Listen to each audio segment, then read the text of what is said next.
Olá, sejam bem-vindos ao Portal Juristas. Eu sou o Jefferson Prado Cifuentes e hoje eu estou aqui para tratar de um tema muito interessante, um tema muito atual, que é o tema envolvendo o direito ao esquecimento, né?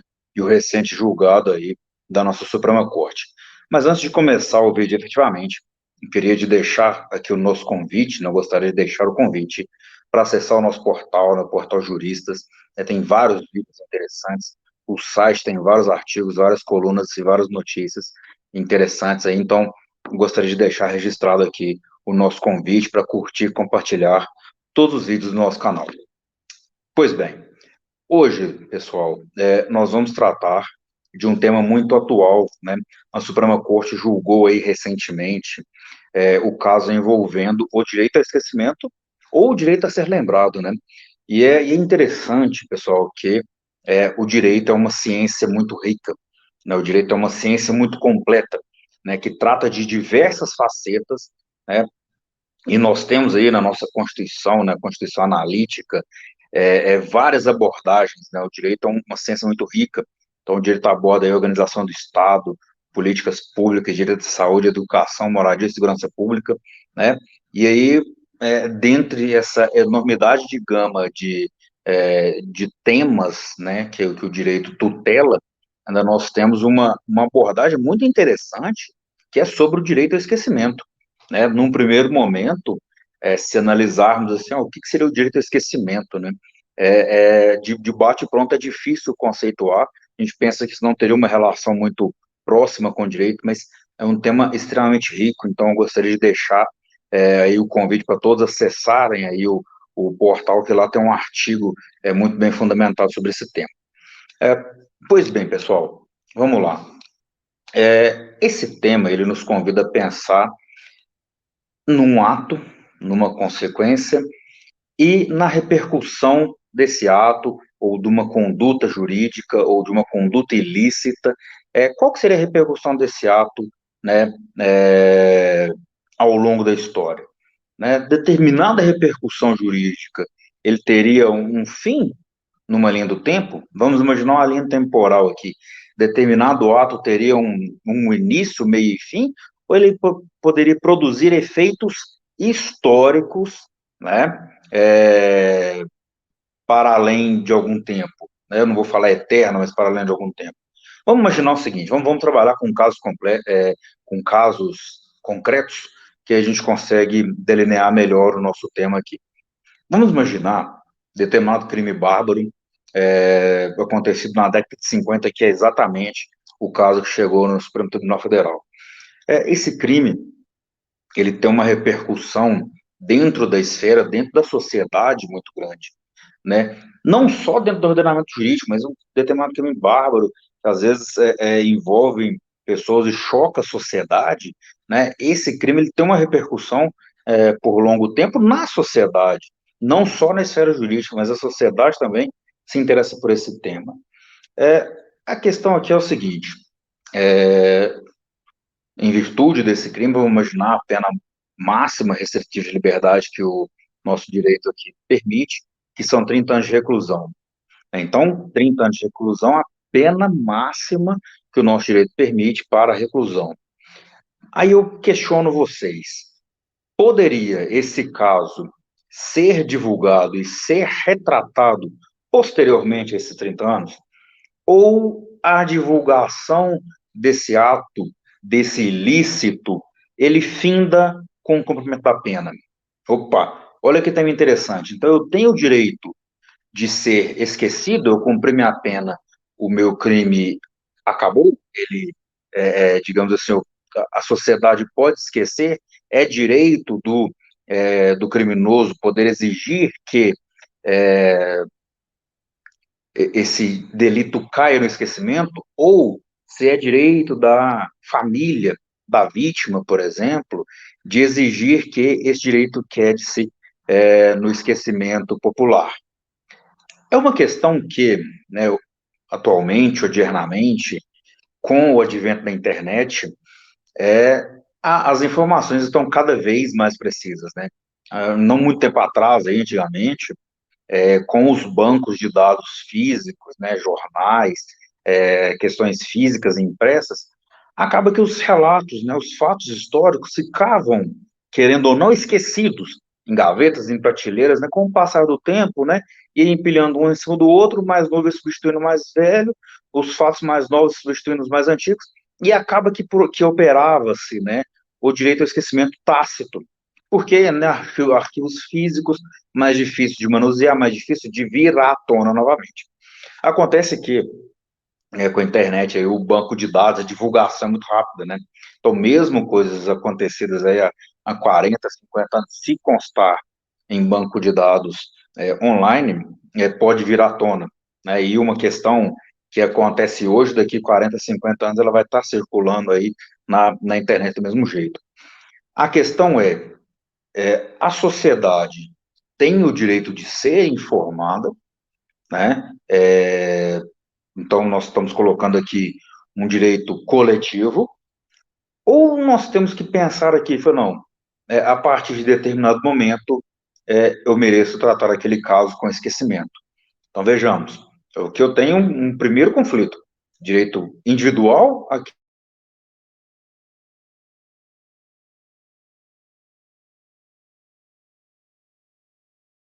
informar, e o direito de ser informado. Além disso, nós temos que buscar também, nós temos que fundamentar também no direito da liberdade de imprensa, que está lá.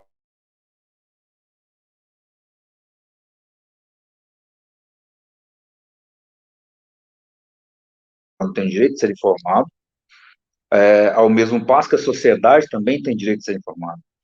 E a imprensa livre dentro do Estado Democrático de Direito, tem o direito de informar. Então, eu tenho aqui um conflito aparente entre o direito individual e o direito coletivo. Mas vamos lá. É sabido, né, ainda mais se tratando de direito penal, direito criminal, que as consequências, né, de um ato criminoso, uma barbárie que choca a sociedade, a repercussão, ela pode ser eterna, né, isso cai na boca do povo, na sociedade, um comenta aqui, um comenta ali, e dificulta a própria ressocialização, né, que é um dos fundamentos da pena, né, e aí que tá, né, um primeiro argumento que a gente começa a pensar, se a pena máxima que eu posso cumprir dentro do ordenamento jurídico, sei lá, 30 anos, fixou em 30 anos na sentença condenatória a pena de reclusão, né, privativa de liberdade de reclusão. Poderia essa repercussão, então, continuar sendo divulgada na mídia após esses 30 anos? Ué, se for pensar, então, essa repercussão, esse comentário, não estaria fixado em sentença penal condenatória, mas seria um reflexo indireto desse ato. Então, seria justo, dentro do direito, sabendo que no direito não é permitida uma pena perpétua, seria justo, né, até para com o criminoso, a repercussão, a divulgação desse caso ser eterno, mesmo após cumprida a sentença condenatória. Opa, esse aqui é um ponto importante. Eu vou imaginar, o sujeito cometeu seu crime, cumpriu sua pena, 30 anos, recluso, tal, penalidade máxima dentro do direito penal, dentro do direito criminal brasileiro. E aí, mesmo assim, essa repercussão fica caindo na mídia toda hora, na internet, nos meios de comunicação aí, para além depois desses 30 anos. Teria alguma forma de inibir isso? De cair no direito ao esquecimento? Esse é um questionamento que chegou nos tribunais superiores brasileiros, né? Antes de chegar aí na Suprema Corte, nós temos um enunciado, né, 531 da Sexta Jornada de Direito Civil da Justiça Federal, que entendeu que dentro da dignidade da pessoa humana inclui o direito ao esquecimento. Então, entendeu-se aí dentro desse enunciado de direito civil que o direito ao esquecimento, ele faz corpo, faz parte a própria dignidade da pessoa humana, né, que eu não posso ficar pagando por um crime, por uma coisa que já foi quitada. Né? Então, eu não posso ficar sofrendo as consequências, afinal de contas, a própria repercussão negativa é consequência do declarado criminoso. Mas e se eu já paguei aquela minha pena? né, estabelecida pelo Estado juiz, estabelecida pelo Poder Judiciário, é, que é um órgão da República. Esse é um ponto interessante. Mas nós temos que pensar também se determinado ato ou se determinada consequência, determinada conduta é de interesse coletivo.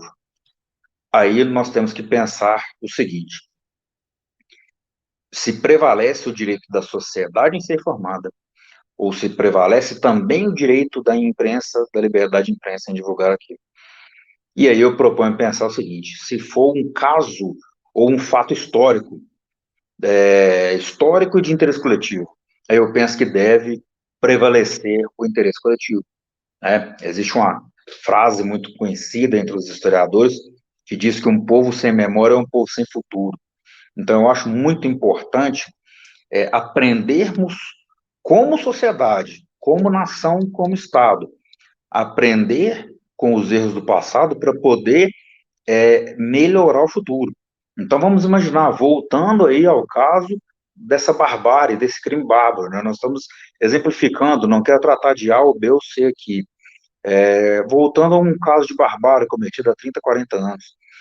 É importante o Estado aprender com o próprio erro, para poder vir a melhorar e criar políticas públicas para inibir crimes dessa natureza. A própria lei Maria da Penha é uma forma de política pública, sim. Se simplesmente nós esquecermos o passado, se todo histórico de violência contra a mulher cair no esquecimento, nós não teríamos aí a lei Maria da Penha. Então, o, o direito à lembrança é até uma forma de melhorar a política pública estatal. Né? Então, a ministra Carmen Lúcia, o ministro Dias Toffoli frisaram muito bem isso nos seus votos, porque determinados crimes contêm um conteúdo histórico, é de interesse da sociedade, além do mais, é uma troca de experiência entre as gerações futuras também, né, para gerações futuras ficarem sabendo, né, o contexto histórico. Né, e eu penso, eu gosto de refletir da seguinte forma, né, o que seria da história se ninguém contar ela? Uma hora a história vai acabar. Se tudo que é dar-se dentro do esquecimento, uma hora vai acabar, nós não vamos ter história. Né? E um povo sem história é um povo sem futuro. Então, por mais que aconteçam barbáries, é importante, e por mais que eu tenha ali o dignidade da pessoa humana, né, o direito individual de ser esquecido, que eu não posso pagar por aquilo para além daquela minha sentença penal condenatória, eu penso que envolvendo questões de interesse coletivo e histórico, deve prevalecer o interesse da nação. E é nesse sentido o posicionamento do STF. O STF se posicionou nesse sentido de que deve prevalecer, então, não só pelo direito ao esquecimento, envolvendo casos de interesse histórico e coletivo. Então, pessoal, esse é um tema com muitas facetas, com muitos desdobramentos, e que envolve direito individual e direito coletivo. Mas, novamente, acho que pensando na prudência, frente a frente, conflito de direitos, é importante analisar o direito coletivo, o direito do Estado e o direito da nação. Né? Então, aquela sociedade que tem uma memória, ela pode buscar melhorar no futuro. É isso aí, pessoal. Então, fica o convite para os próximos vídeos do canal e um abraço, até mais. Obrigado.